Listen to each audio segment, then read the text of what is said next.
I am sorry, please forgive me, thank you, I love you. ये होपनोपनो prayer है। लोग इसे दोहराते रहते हैं और उम्मीद करते हैं कि परिस्थिति बदल जाएगी, लेकिन होपनोपनो का असली उद्देश्य परिस्थिति को बदलना नहीं है। इसका उद्देश्य उस चेतना को साफ करना है जो उस परिस्थिति को देख रही है।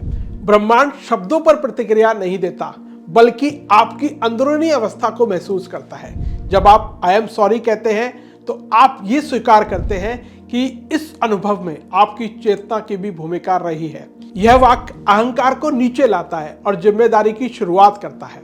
प्लीज फॉरगिव मी कहते समय आप अपने भीतर जमी हुई अपराध बोध, अज्ञान और पुराने प्रतिक्रियात्मक पैटर्न को छोड़ते हैं। यह क्षमा किसी और से नहीं बल्कि स्वयं से होती है।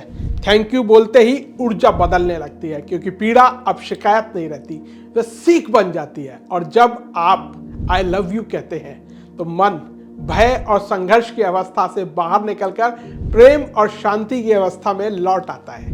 यही वह अवस्था है जहां उलझन समाप्त हो जाती है और निर्णय अपने आप स्पष्ट होने लगते हैं। होपनोपनो किसी और को सुधारने की तकनीक नहीं है, बल्कि यह स्वयं को शांत करने और भीतर की अवस्था को साफ करने की प्रक्रिया है।